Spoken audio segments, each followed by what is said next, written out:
evening. Former President Rodrigo Duterte condemns what he calls an excessive and unnecessary force allegedly implemented by police in serving arrest warrants against fugitive televangelist Apollo Quiboloy and 5 others. In a statement, Duterte likewise questions the administration's actions in dealing with individuals merely accused of committing a crime. Duterte adds that the incident occurred at a place of worship and in school premises, which he says is absolutely unacceptable. The former president further expresses his dismay by questioning the administration's ability to guarantee the preservation of the constitutional rights of Filipinos, which he says are being trampled upon and blatantly violated. Duterte also asks if the Marcos administration will treat its supporters the same way it treats its critics. Police Regional Office 11 Public Information Office Chief Major Catherine De La Rey previously said the arrest warrants against Quiboloy and his companions were served around 4 a.m. on June 10 in Quiboloy's compound in Barangay Buhangin, Davao City. Although there was resistance among Quiboloy supporters, De La Rey said they were still able to serve the arrest warrants peacefully. Quiboloy was not found in the area. On April 3, a Davao Regional Trial Court issued arrest orders against Quiboloy and his subordinates Crescente Canada, Pauline Canada, Ingrid Canada, Sylvia Camanes, and Jackie Leroy. They are facing charges for violating Republic Act 7610 or the Anti-Child Abuse Law, specifically the provision on sexual abuse of minors and maltreatment. On April 11, a Pasig City Court also issued a warrant for the arrest of the self-proclaimed appointed son of God for qualified human trafficking, a non-bailable offense. The Philippine Navy says there is a surge of Chinese warships in Ayungin Shoal in the West Philippine Sea. According to Philippine Navy data on Tuesday, there were 8 People's Liberation Army Navy warships monitored from June 4 to 10. This is a 3-fold increase in the previous monitoring period when there were only 2 People's Liberation Army Navy vessels recorded. Aside from these warships, there are also 5 China Coast Guard vessels and 29 Chinese Maritime Militia vessels. In total, there are 42 Chinese ships in Ayungin Shoal within the said monitoring period. The regular resupply mission in BRP Sierra Madre grounded in the shoal has become one of the flashpoints of tension in the West Philippine Sea as Chinese vessels resorted to usage of water cannons during previous missions, which even injured the Philippine Navy personnel at one point. On May 19, CCG personnel aboard rigid hull inflatable boats seized and dumped overboard food and other supplies which were airdropped by a military aircraft for the naval post.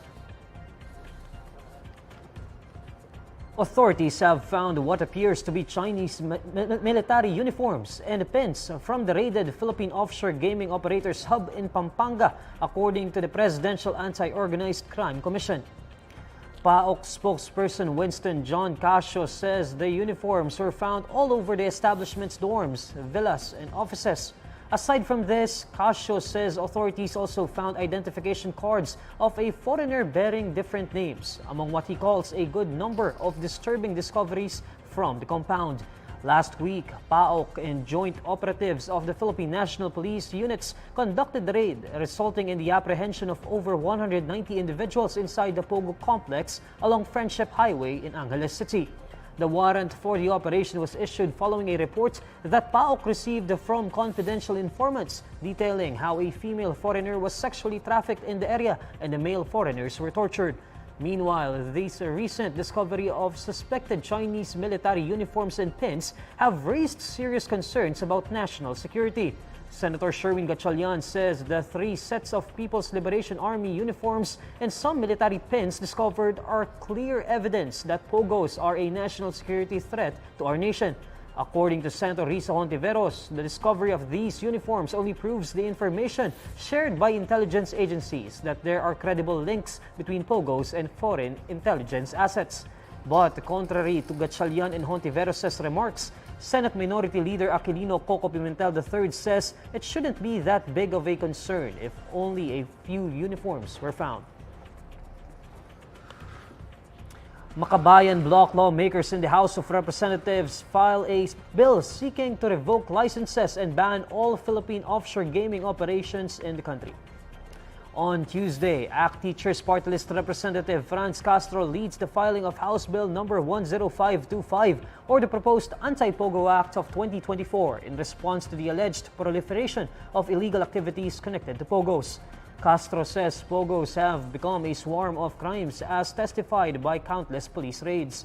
According to Castro, the supposed economic benefits of Pogos have been negligible compared to the social costs they have inflicted on people and communities. The bill seeks to revoke all licenses granted to Pogos while totally banning future Pogo operations. If the bill is enacted, among the considered prohibited acts will be the creation of Pogo Hub, facilitation of any offshore gaming, establishment of a gaming laboratory in the Philippines. Castro calls on her colleagues in the Congress to swiftly approve the bill, in which she says will protect Filipino families and communities from the proliferation of crimes brought by Pogos. House Bill number 10525 has been filed after several questions were raised about the practicality of having Pogos when gaming operations have been linked to different crimes. Recently, there were also concerns that Pogos are a national security threat, as they may be used to house spies from China. Arnolfo Teves Jr.'s legal counsel, attorney Ferdinand Topacio, reaffirms his statement that his client has been released from detention in Timor Leste, asserting there was nothing misleading about it. According to Topacio, he was presented with a court order to effect that the detention of Representative Teves was illegal because the extradition request of the Philippines in legal parlance was one big kamoteng kahoy na may ulalo pa, as he says. Topacio insists that there was nothing misleading about his statement on the release of Teves from detention. Topacio's statements came from after Department of the Justice Assistant Secretary and spokesperson Jose Clavano IV announced that Teves was released but was rearrested in Timor Leste.